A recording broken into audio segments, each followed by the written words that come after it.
Awesome. Well, good evening, everyone. Good evening, commissioners and staff and members of the public. Thanks for coming. My name is Alyssa Marcy. I'm the long range planner for our Planning and Urban Design Department. And tonight I am going to be giving you this presentation with Gunnar Hand, our director, and Dwayne Bright, who is our housing coordinator. So we're going to give you an update on PlanKCK, which is our citywide comprehensive plan. Next slide. Okay, so this is a short video to give you a little bit of context on what this is.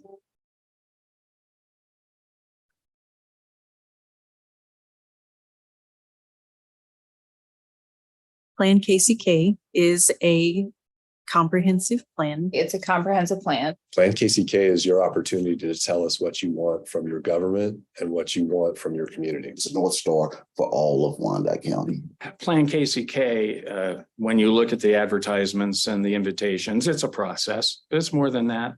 PlanKCK, I've said before, is setting a direction that has involved the public. So it's not some lofty person like me at the top floor of the municipal building creating something.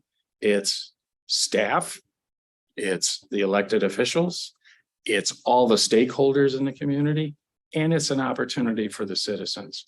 In the end, it's a path that we all have had involvement in. And that's what PlanKCK is. Planning in the unified government is making sure that everybody's rowing in the same direction inside City Hall and making sure that that is aligned with what our community is asking for us to do. The organization is taking its responsibility of trying to create direction for our community. We cannot be a stagnant community. We have to continually move forward. But how do you do that? You have to go through these processes to gauge those directions. It covers facets, transportation, housing, and economic development. So part of the plan would include mental health care, support services, and as well as, housing and infrastructure and transportation. But how do all of these things work together to create a more healthy community? I like to think of it as like, the fabric of our community, and you have all of these different threads, right? You have your transportation thread, your housing thread, your food systems, your environmental justice, your economic development. All of these things work together to form, the quilt that is KCK. We haven't really had a plan that's kind of developed this North Star that unifies all of these different neighborhoods, right? We're so diverse. That PlanKCK wants to address the diversity and all of the cultures that are represented in our city. We don't just have the best taco trail. We have over 73 different languages spoken in our public schools. I think PlanKCK will do two things. It will identify those quick wins that will start to show and demonstrate real action in our community, but also will identify those long-term projects that will have structural realignment opportunities in our community, that will address the structural racism that's embedded in our land use, that will address affordable housing in our zoning code. But simply identifying those issues doesn't mean we can solve them in the first day. It requires constant attention from our community. But there has been policies and procedures that have taken place within Wyandotte County and Kansas City, Kansas, that has not benefited all residents.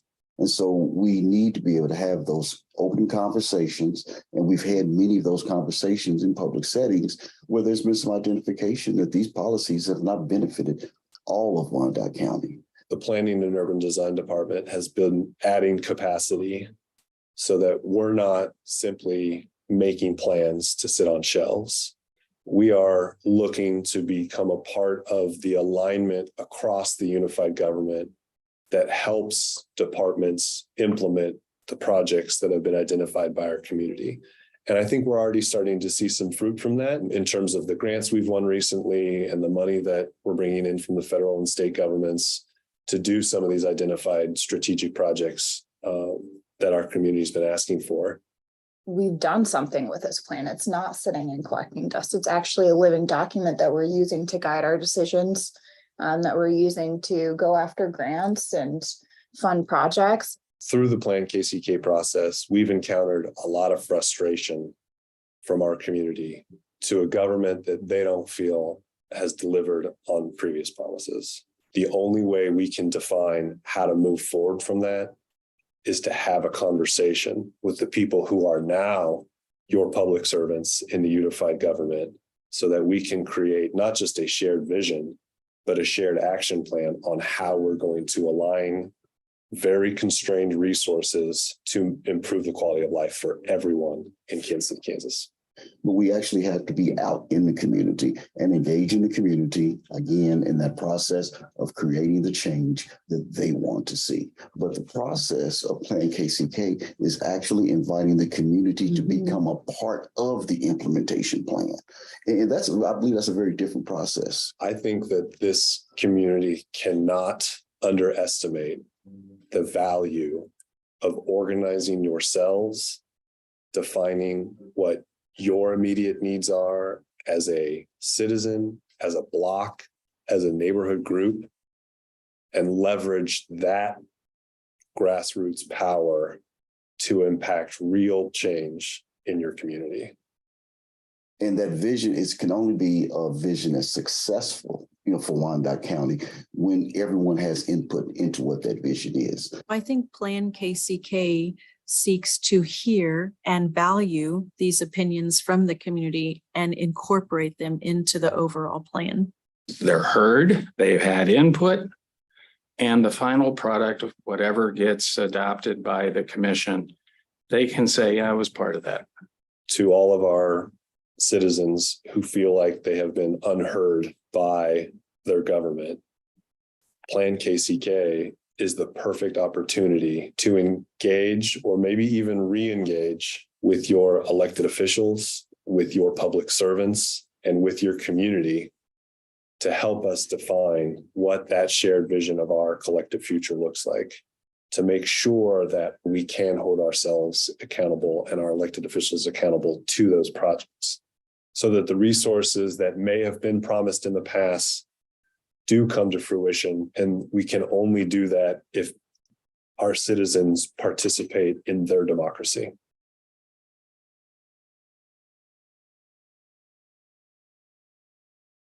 Ms. Marcy, before you continue, I just think it's really important for the record and the public who may not be able to see the audience, the great support that we have here from so many other departments. And they may have speaking roles that I'm unaware of, but I see our sheriff and I see our interim fire chief. I see our register of deeds. I see our communications team, public works, water pollution control. I see purchasing. I see transportation and community development. I see our neighborhood resource center, of course, planning. I see emergency management. Have I left anybody out that's here? Because I think that's really important to acknowledge the team of people that are assembled here tonight to hear this. Thank you very much. And envy our leaders. Thank you. Go ahead. Commissioner Bynum, you beat me right to it.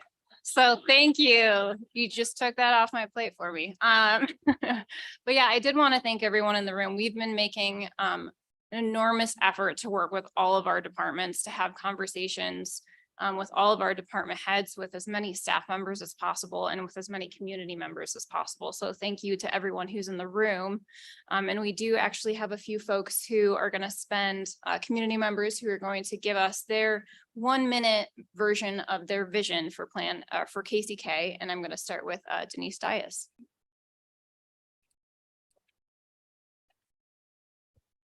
Good evening. I'm Denise Dias from K-State Research and Extension, Wyandotte County. I'm the director there. The PlanKCK vision of a preferred Wyandotte County and Kansas State University's new next generation strategic plan, and also K-State 105, align perfectly with this vision for KCK.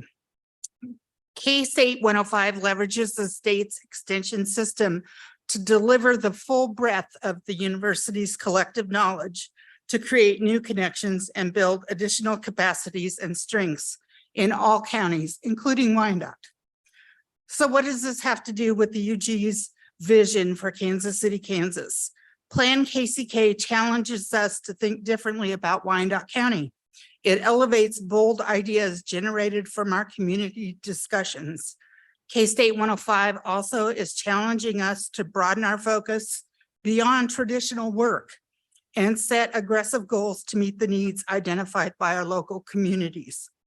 We are working with our community partners to move the needle forward on things like childcare, affordable housing, healthcare, community vitality, and business and workforce development, leading to sustainable economic growth for Wyandotte County.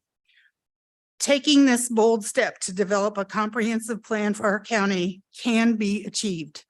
K-State Research and Extension Wyandotte County shares your vision for a better future for all Wyandotte County residents. Thank you. All right, and now we have Edgar Galicia.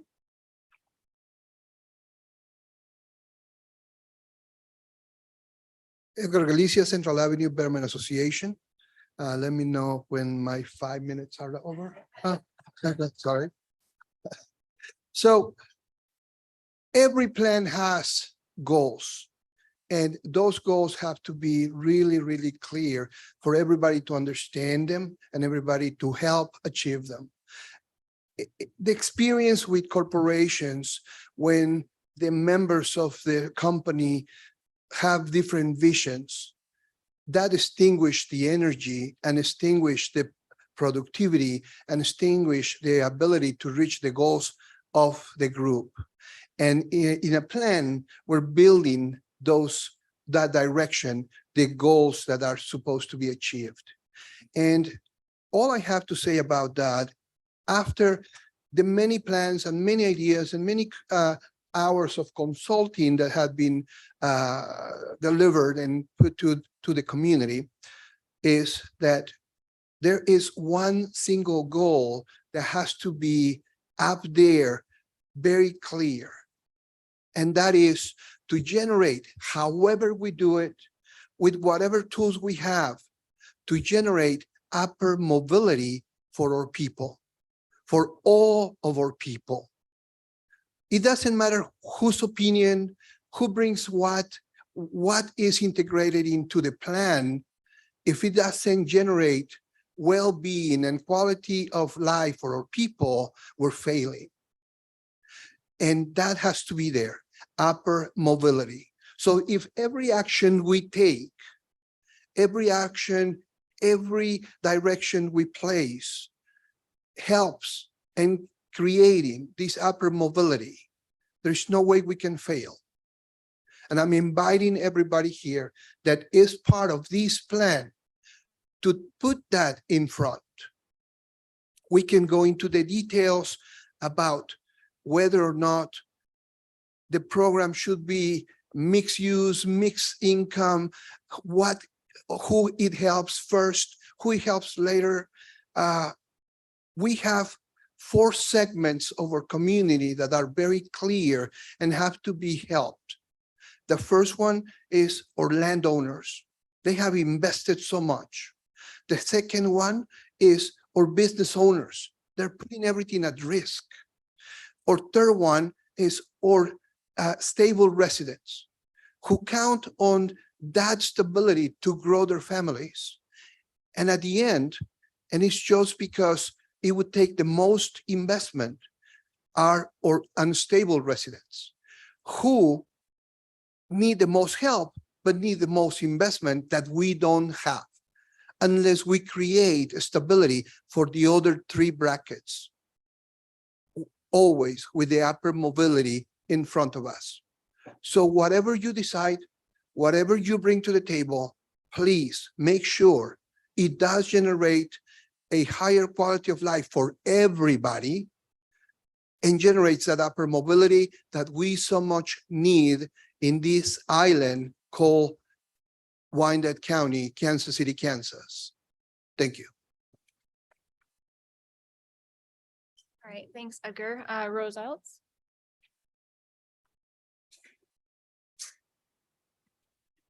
Hi, my name is Rose Iltz. I'm a member of the Strawberry Hill Neighborhood Association, and I'm also on the board. And I appreciate the time to speak to y'all a little bit this evening about my vision for our town. Our association was started back in the 1990s as a way to preserve, restore, and revitalize our small part of the community. We want to improve and develop our spot so that it provides a safe, clean climate for existing residents and hopefully attracts new businesses and new neighbors. In the words of Kobe Lefko, who's a development dude, he said, let's create more beautiful, walkable, and humane places for everybody to live in. And I couldn't agree more. And I believe it starts with education. Wouldn't it be great to see everyone get the education that they want and deserve? My experience as a lead to read mentor has opened my eyes to the great opportunities in our school system. We have great teachers. But in order for the students to thrive, we have to give their parents tools and time to spend with their children, learning about all the great things in our metro area. That means we have to pay a living wage, hire enough staff so that work-life balance can be a real thing for people. Just from environment, we have to have beautiful trees lining our streets. It'll help make our town more walkable, green and beautiful and healthy. We also need diversity, which we have a lot of, and dynamism. We have to listen to everybody. So we need less of the same and more of the different and exceptional. My wish list is, a lot of it's out on those boards out there from the KCDC. My wish list includes eradicating homelessness. We know how to do it and we can do it. We need to stop gun crime. We can reduce traffic issues. Again, we know how to do it and we can do it. Improve our climate. We know what we need to do and we can do it. Just have to have the political will and the money to get it all done. So just look around and visualize what a beautiful, resilient town we have and make it happen. Thanks for your time. Thank you. Rose is also one of our planning commissioners. And then we have Erin Strika here. Evening, I'm Erin Strika with Rosedale Development Association. Since the Rosedale Master Plan was adopted in 2016, our area has seen just tremendous growth. And not just growth, but growth that follows the will of the neighborhood, and projects, changes that the neighborhood residents, neighborhood groups, businesses are all deeply bought into. And I really credit that to the very broad and deep community engagement that went into creating the plan. It's been really exciting for me to watch PlanKCK take that level of neighborhood engagement and just explode it to more better, more interesting ways of getting everybody's voice into this process. I've been thinking a little bit about, if I had it to go back and do again, what I would do differently with the master plan. And there are two things that come to me. One, I would have had a lot of money ready to go once the plan was done to start implementing things. And I am glad to hear them talking about the grants and how they're thinking about funding sources now. The other thing I would have liked to have done is have seen more alignment with the whole UG and with all of KCK. Our area plan's fantastic. Everybody in Rosedale is bought into it, but it can't be just us. We have to have a lot more people on that team. And so my vision for PlanKCK is that everybody here and everybody in KCK knows what's in it and views themselves as a member of Team KCK with a punch list of things to work on, because the ideas in this thing are so big and so exciting that it is going to take all of us.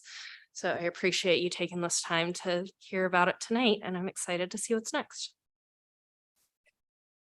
Thank you, Erin, and thank you, everyone. I don't think we have Jay or Tamara in the audience, but so we'll move on.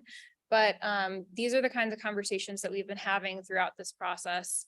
So to give you a little bit of a background, PlanKCK really started in 2022. That's when we adopted our GoDOT countywide strategic mobility plan. So that's going to serve as our transportation chapter of PlanKCK. But from there, we have to add on all of those additional layers, right, that make up this community, and things like economic development, housing. We're also working with other departments and other initiatives, right? So we're aligning with our health department's community health improvement plan. We're working with the mayor's task forces, aligning with our budget process, working with community for all ages. So we're trying to bring all of those threads together so that there's a lot of alignment. And so once all of these chapters and all of these topics are covered, PlanKCK will then serve as an umbrella to guide a lot of things in the future, such as future area plans, right? So that can help what kind of Aaron was talking about with making sure we're aligning all of our neighborhoods under this one North Star, informing things like new policy creation or updates to zoning codes. And then also helping make budget decisions. Where is our money going based on what the community says, and which grants are we going after? And again, you know, implementation starts on day one. So even though this plan is not yet adopted, it's working towards a lot of things that are already in motion. So for the scope, there on the right-hand side, you can see those are the 10 chapters that make up PlanKCK. We have consultants that are specifically focusing on the economic development, housing, and historic preservation. And we have those consultants here today. We also have 4 lenses through which we're developing the whole plan. So those are equity, access, health, and sustainability, to make sure that everything that we do within all of those chapters is achieving those 4 things. Our engagement process started back in March of this year. And so the map on that left-hand side there shows you geographically all of the places that we've been to. And we've had a multi-pronged approach to our engagement. So we've engaged with leadership, whether that's elected officials or department heads or staff. We've also hosted events. Those can be events that are subject specific. Maybe it's only economic development, maybe it's only food systems. And then we've also attended events. That's something that we've heard from the community from day one, is come to us. And in total, right now, we've attended or hosted about 62 events to date. And we've touched about 3,500 people. And we're continuing that engagement process through to our final event on the 28th of this month. So I just wanted to give you a broad summary of what we've heard so far.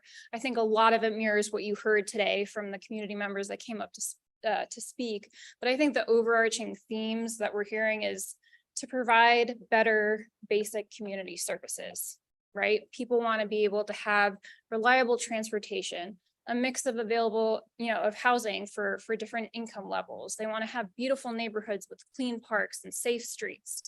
And all of these things that we're hearing have contributed to the theme of what PlanKCK will try to achieve. And I think this also has to relates exactly what Mr. Galicio was talking about with upward mobility, right? And that's this idea of how do we achieve community prosperity for everyone in all of KCK. And I wanted to define community prosperity. So you'll see there's 3 definitions there. And I think that first one gets at this idea of making sure that we equitably distribute benefits across all of our neighborhoods. The second is making sure that these benefits improve the community health, and not even from just an environmental standpoint, but physical, mental, spiritual, financial. And lastly, we've gone through a lot as a community. So how do we go from a community that is surviving to a community that is thriving? Now I'm going to pass it over to Mr. Dwayne Bright, and he's going to give you a little historical context. Good evening. As we know, PlanKCK, it has the 4 lenses, and the 4 lenses were developed as a result of the historical context of KCK, current situation, and we're using that in a way to plan the future. And as we've discussed before, Kansas City, Kansas was one of the communities that was marked by historic redlining. And redlining had deemed virtually all of Kansas City, Kansas as a hazardous area, which is depicted in the map by red. And so following that, there began to be a westward expansion.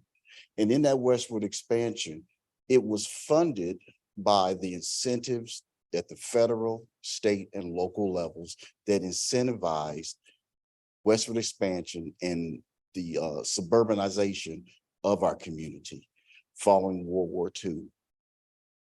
And in that expansion, there became an investment in a lot of infrastructure. In fact, as you can see by the map in this GIF, we expanded well beyond our limits. And one of the areas was in the number of lane miles of streets. In Kansas City, Kansas, we have, in Wyandotte County, we have 2,400 lane miles of streets for a population that's approximately 167,000. And that gives us 14.4 lane miles of street per 1,000 persons in Kansas City, Kansas. And that's extraordinary, particularly when you look at some of the other cities that we have there. For instance, Tulsa, Oklahoma has 4,544 lane miles with a population of 655,000 for a total of 6.9 lane miles per street for 1,000 persons. So that is, we have nearly double the lane miles per street with nearly a third of the population. So that infrastructure, it makes it nearly impossible for a population of nearly 167,000 to be able to afford the maintenance of all of that infrastructure. And that is just streets, does not take into account sanitary sewers, storm sewers, and water, the like. And so with all of these situations and this growth mixed with the industries that we have surrounding much of our downtown in Kansas City, Kansas area, it causes environmental concerns. And so we are one of the Justice 40 cities here, and that's the vast majority of Kansas City, Kansas. And so as you remember, there was the Urban 3 study that was done in 2020, and it resulted in a lot of great information that has informed the steps that we're taking even today. And for instance, one of the things that they highlighted was that new single family subdivisions, it actually costs Wyandotte County. It's not a huge economic boom, but it actually costs us to develop. And so what they're saying is that there are three main areas where we can have great benefit. One of those is in the missing middle housing near downtown. And that is focused on really bringing back density to our core. And so that's in the way of developing, duplexes, fourplexes, sixplexes that are available for all price points and for young families. And that is a great opportunity for us. And then we have the land bank properties, 4,600 lots in the land bank. Nearly 90% of those exist in near our downtown area. That's a great benefit for us to look at. How do we take advantage of the land bank properties? And then the downtown has immense potential for development. We are ripe for development in our downtown, and that's something that we have to take into account during this PlanKCK period. So those are three great benefits that we actually have as a result of the study that was done in the Urban 3. And so now we're going to discuss with Gunnar Hand, our historical development parents. Thank you, Mr. Bright. Everybody hear me okay? All right, Gunnar Hand, Director of Planning and Urban Design. I did want to take a quick second and again to recognize everybody who is in the chamber today. I know we're all very busy people. I know that we had a graduation that had to get moved up. Thank you, Sheriff, for helping giving us this full hour as well. And so I think from me and my staff to all of you, it means a lot. Thank you very, very much.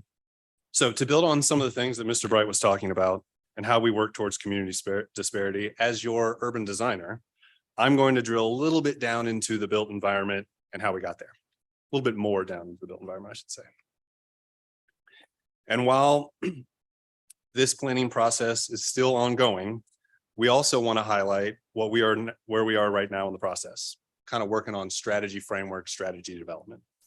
So fresh off our budget process, we all know that with so much need and with such constrained resources, we must be strategic. Now, to kind of bring it back to the urban design just a little bit, I'm going to set the stage for one of our strategic initiatives that we're going to use as an example to kind of talk about how we're going to get to an implementation strategy here with PlanKCK. So when you think about Kansas City, Kansas, our quote unquote main street is really State Avenue, right? Goes across the entire county east to west, and city east to west. Now, as the city developed from east to west, as described a little bit earlier, and as our region grew at that same time in concentric circles from the urban core out, what was left, if you cut a line through State Avenue, you start to see these tree rings of different development.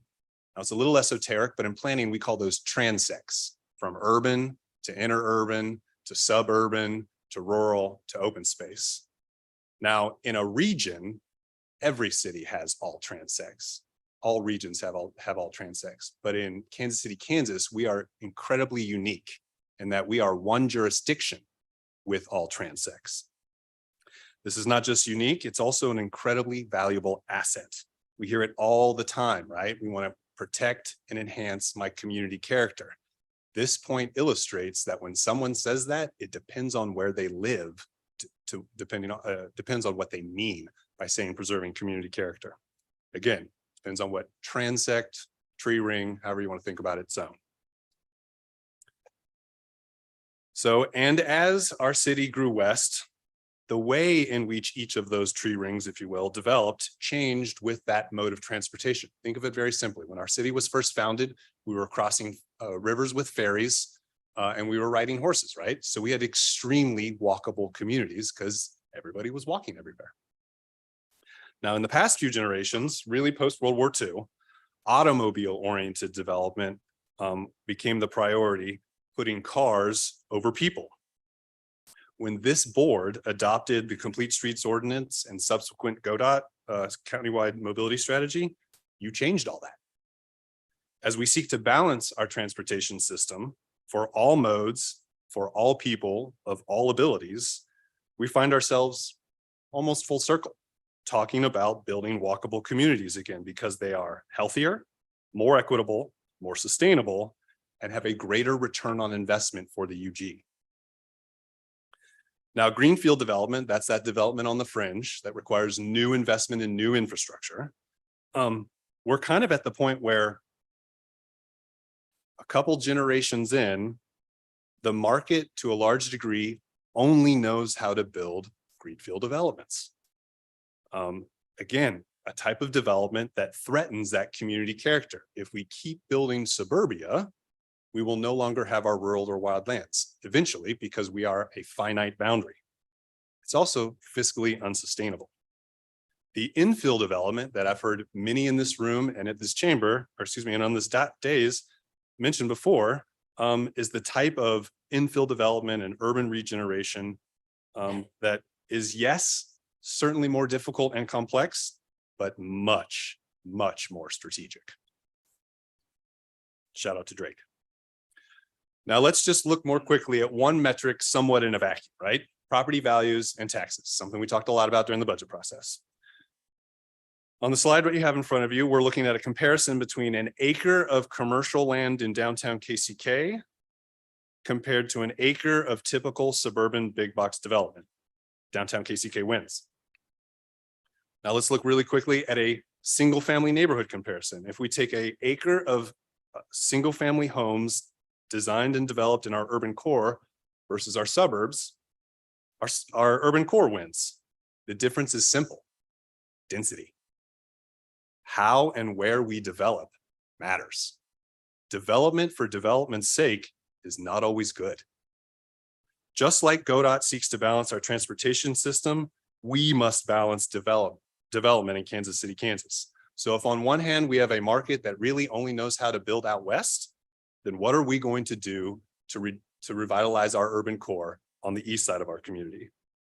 I will say one thing: we know that approximately 10,000 mostly single family parcels exist in that urban core, and we control 4,000 of them. That It's a huge opportunity. All right, now let's look at this strategic initiative. And we look at strategic initiatives in order to illustrate how we can prioritize a single effort to address multiple community identified goals, as well as multiple PlanKCK elements. Now, a few years ago, this board adopted what was called the Tri-City Corridor Plan. It's basically looking at K32 with our cities of Bonner Springs, partner cities of Bonner Springs, Edwardsville, and Kansas City, Kansas, to do a right-of-way study. And some of that work has been done. Not all, but some.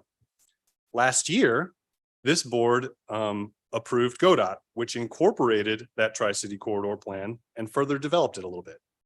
Earlier this year, this board approved staff to pursue grants for the K32 corridor. I'm saying this because I'm trying to demonstrate that plans don't sit on shelves, they slowly build on one another. Now, we can leverage this shared goal with our partner cities, again, of Bonner Springs and Edwardsville, and demonstrate that type of implementation. We can leverage our current investments in levee betterments and build a complete corridor and a trail system that one day could go from downtown Bonner Springs all the way to downtown St. Louis via the Katy Trail. There's one small gap in Missouri, but that's their problem, not ours. And we can finish work, well, I'm going to say and a couple times here. We can also finish work on the quiet zone in this corridor. We can address deferred maintenance along this priority corridor identified in GODOT. We can connect this complete corridor to our existing facilities, be they 10th Street or the Northeast KCK Heritage Trail. But what we must do is leverage all of this public investment to realize private, equitable, incremental development. We've all heard the term TOD, transit-oriented development, sometimes called transit-oriented communities. What about trail-oriented development? Think about all those communities along the Katy Trail that thrive off that type of historical and economic tourism. Oh, I need to go back. Sorry. So when you think about this strategic initiative, it's maintenance, it's resiliency, safety, placemaking, tourism, economic development, mobility, active living. It is equity, access, health, sustainability.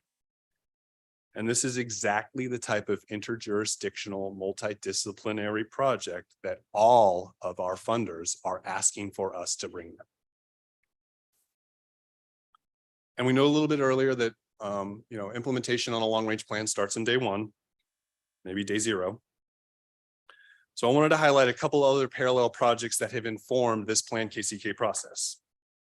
We've been working to update our land bank policy, which is informing a land bank pilot strategy, which you'll hear more about maybe next month, but in the plan itself. We've been putting together an RFQ RFP process to redevelop UG-owned land, a pilot that demonstrates an implementation approach never before done in our community, one that redefines community development and can realize the type of infill development our community has been asking for. And we've been putting together a grants coalition, internal grants coalition that through that work has not only built relationship with those funding agencies that we seek money from, but it's built our own capacity to be more successful in the future.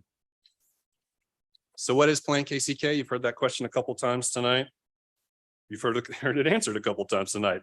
It's our North Star, right? It's our shared vision of the future so that all of us can row in that same direction. It should guide future policy discussions, some of which will be identified in the plan that require additional work. It should help inform future decision-making, but most importantly, it's an incredible opportunity for this unified government. If we identify with our community a new vision for the future, we can then ask ourselves, are we built to reach that vision? What do we need to do to become more efficient and effective if this is now what our community is saying we need to focus on? So approval process. Later this month at Administrative Human Services, we're going to go into this in a little bit more detail, talk about the approval process over the next couple of months. We do anticipate starting that approval process next month, November. And thus far, we have one more special session planned with you all in November to go in a little bit more detail. Once we get over that hump and close, we got to draw a line in the sand somewhere when we do community engagement. But once we get over that hump and start actually producing the plan, we'll go over it in a little more detail. I'm going to tell you right now as a little forewarning, there is no way we're going to be able to give you a presentation in any amount of time that will include everything that's in the plan, but we'll do our best next month. So we're still out there. It's been almost a year since we started this process. Last spring, we really put forward the community outreach in earnest. We are still out there today as we are putting this plan together as it's taking off. The survey is open through the end of the month. The youth art competition ends this weekend, and I expect to see you all there at our neighborhood summit on Saturday, October 28th. Again, you can go to wykokck.org/PlanKCK to find all of this stuff and more information as needed. So with that, I just wanted to say again, thank you very much for your time. Go Chiefs. And we're going to take questions. Again, we have our consultants with us to help with some of those answers, but what we'd really like to do is have an open discussion with you all about some other strategic initiatives you'd like us to focus on moving forward, or anything else that comes to mind. So with that, what do you got for us? A couple things. First of all, if you could go back to the slide with the surveys, the QR codes and Oh, sorry. so I just really want to leave that up because I really want to push those Okay. surveys. Sure. Including that Communities for All Ages survey, of That's right. course, Of course. but all of them. And so I just want to leave that up as we talk, if Sure thing. that's okay. We have a commissioner who's not present tonight, but has asked previously.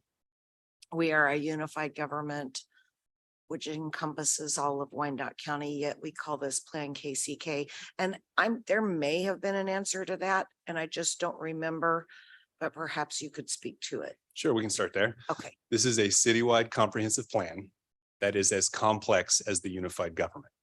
So as we want it to be as comprehensive as possible, it includes departments, I will say namely public health, who put money into this process as well, which is a countywide function.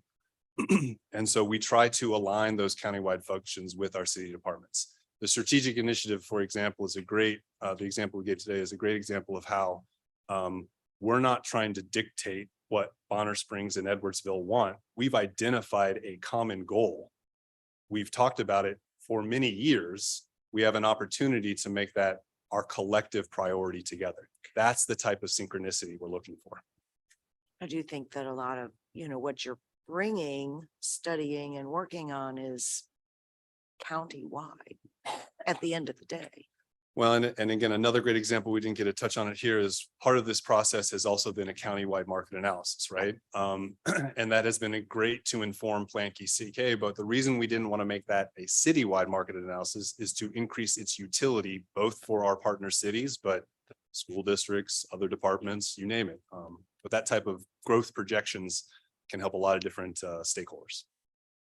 I just have one more and then I'll open it to other commissioners, but as I listen tonight, and it's so big and far reaching, I'm looking for ways for myself and frankly, all of the governing body and other elected officials to have help keeping these goals and objectives front and center in our work. And I'm thinking of, I am a very visual learner. And I would like to ask you and the administration and the communications team perhaps to think about some visual tools that could be, I'm speaking for myself, but I think it would be helpful. Things that help me keep the plan goals in front of me as we're governing in so many other aspects. We touch so many things in these decisions that we make, that if I had something on the walls in the chamber, if we had something on our documents, both online and on paper, that kept these concepts front and center for us, so that when we're making a singular decision about something else, we're not straying too far from the ideals that we're striving toward. So it's just something that's that I'm thinking about, and I'm a big fan of like mission and vision statements on agendas. Sure. So. We would love to inundate you with Great. visuals on PlanKCK. And again, I know that it's a complex thing, but It if you is. go from our mini chapters to our 4 themes, Right. excuse me, lenses to the one theme, which again, I think Mr. Galicia did a great job Yep. illustrating in his comments as well. It's all about community prosperity. Agree. What other comments and questions from the commissioners? Am I allowed to hit my button for that or? No button hitting. We have Commissioner Johnson and then Markley.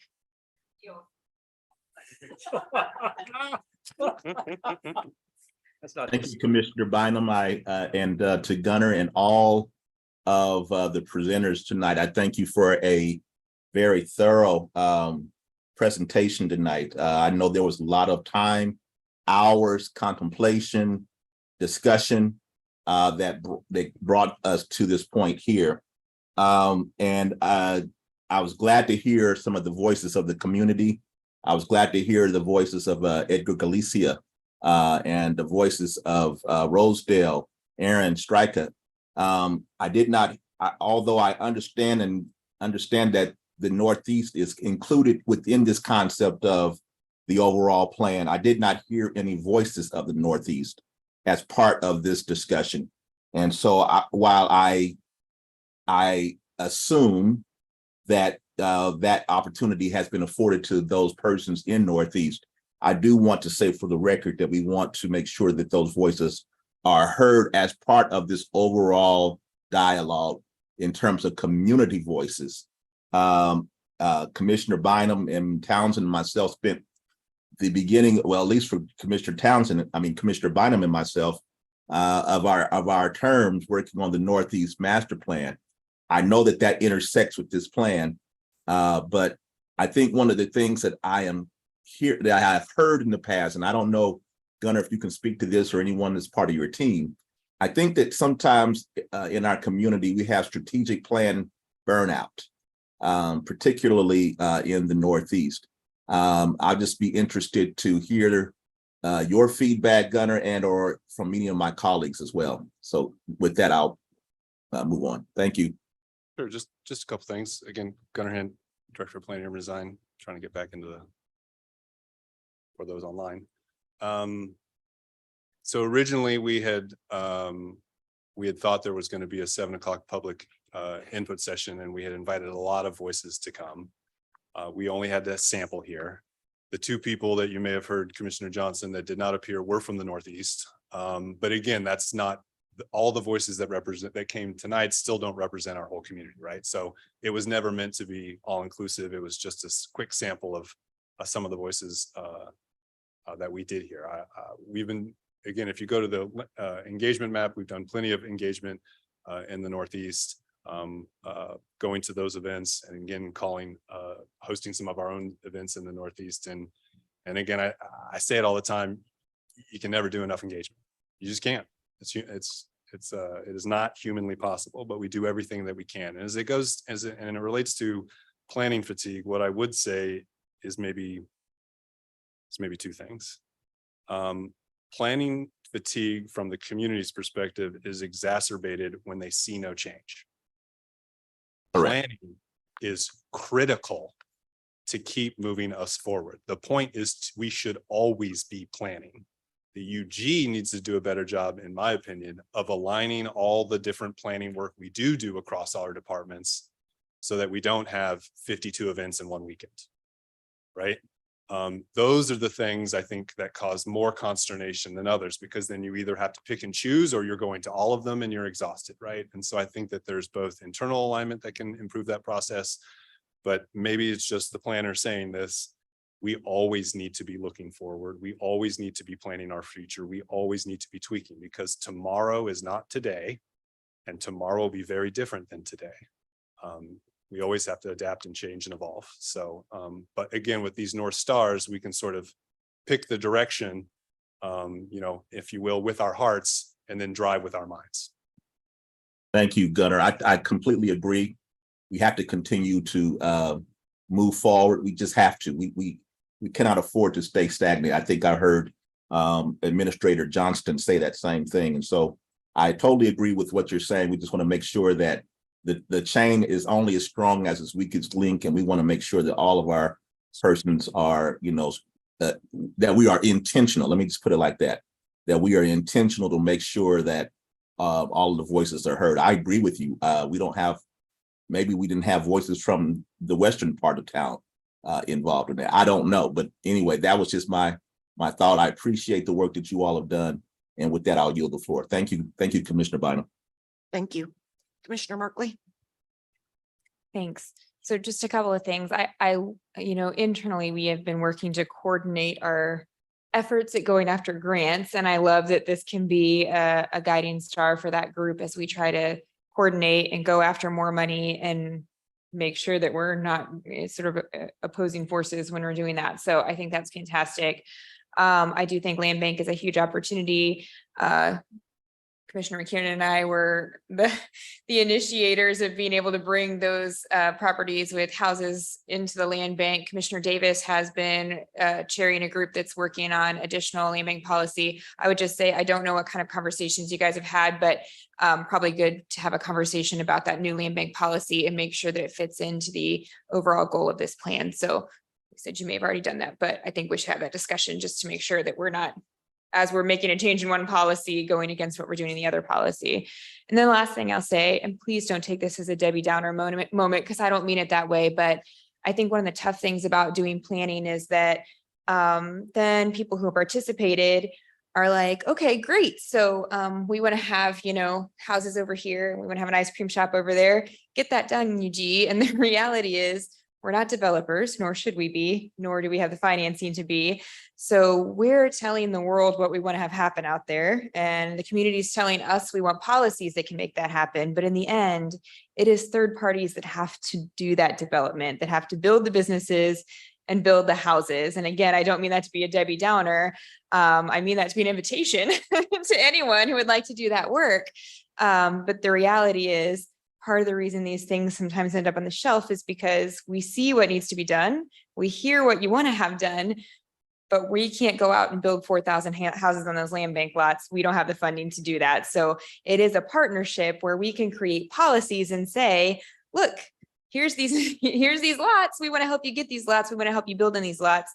But somebody else has to be that third party partner. So like I said, I don't want it to be a Debbie Downer. I do want it to be an invitation. If you want to be that third party partner, you come on over. We want to make policies that are going to make it easy for you to do something that fits into our plan. But I also want to sort of forewarn, because I think some people think, well, now you got the plan, why haven't you built those houses? And that is not the role of the government in this plan. The role is to create the policy to make that happen as easily as possible.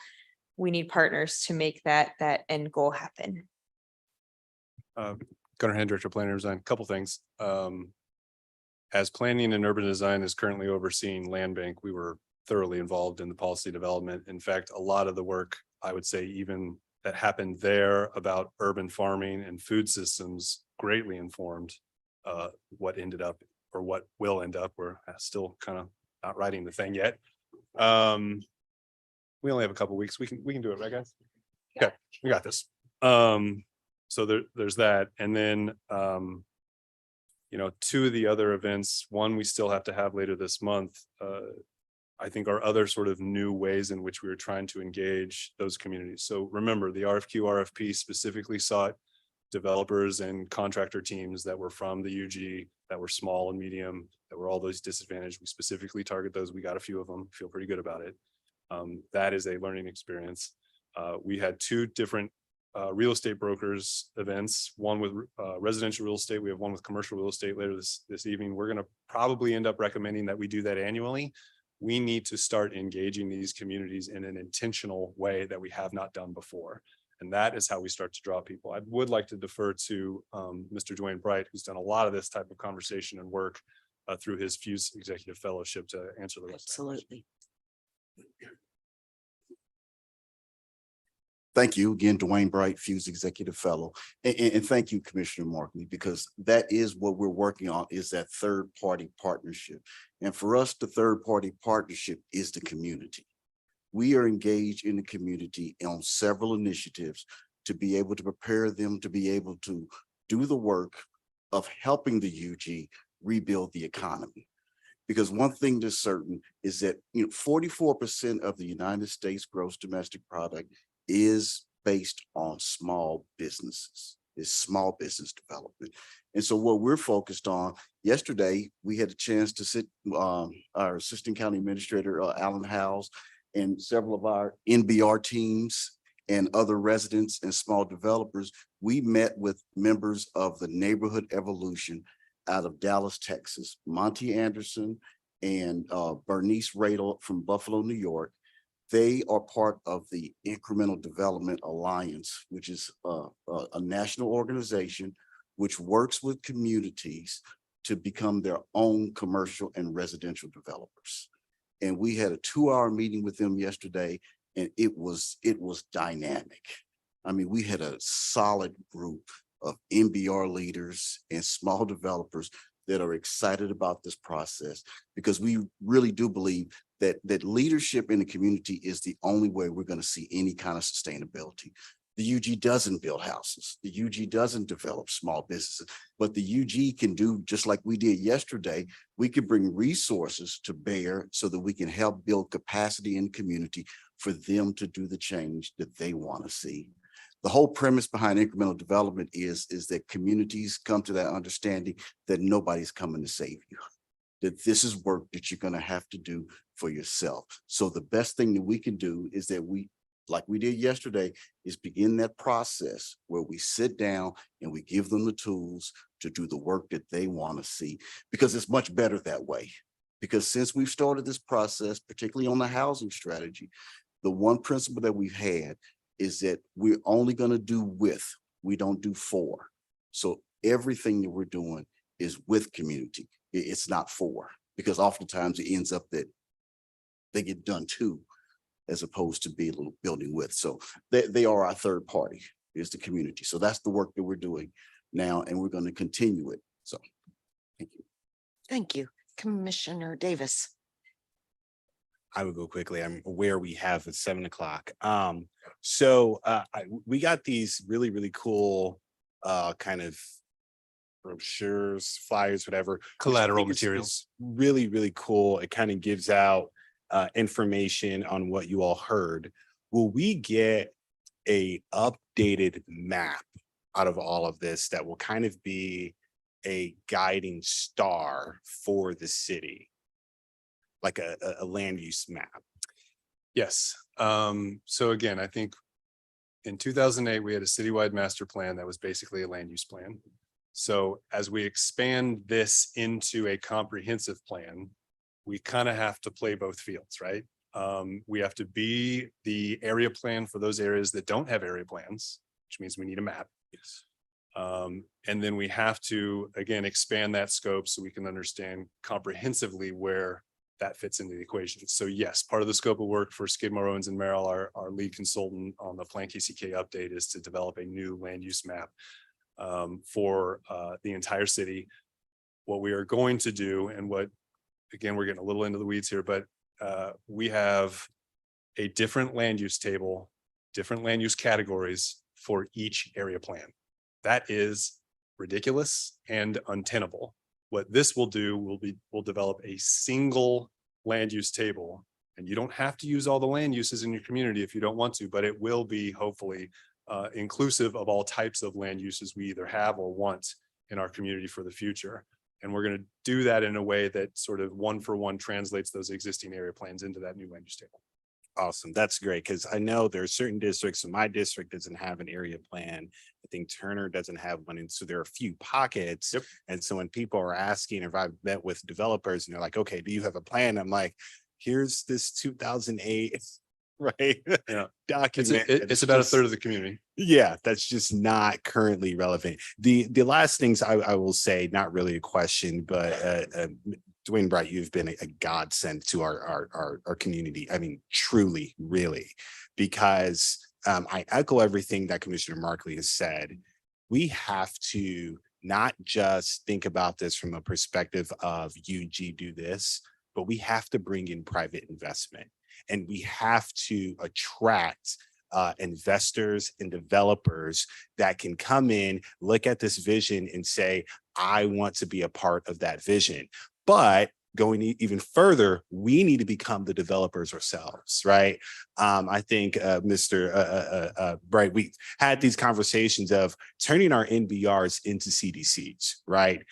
Empowering them to handle financing and to say, you know what, UG, help us, we'll build a home. We'll build a business. We will do it ourselves. We're not just going to wait for somebody else to do that. So I love the direction that we are heading. Thank you all for this work. It is incredible. And the last thing I will say is it is super important because none of this will happen overnight, that this becomes political currency. If y'all want this plan to happen, it needs to happen through your vote. If you want it to happen, it needs to happen through you engaging your neighbors and other business owners and other voters to say, this matters to me. This is important. This is part of what I want my community and my city to look at. Thank you. Thank you very much. Other commissioners before we close out. Thank you.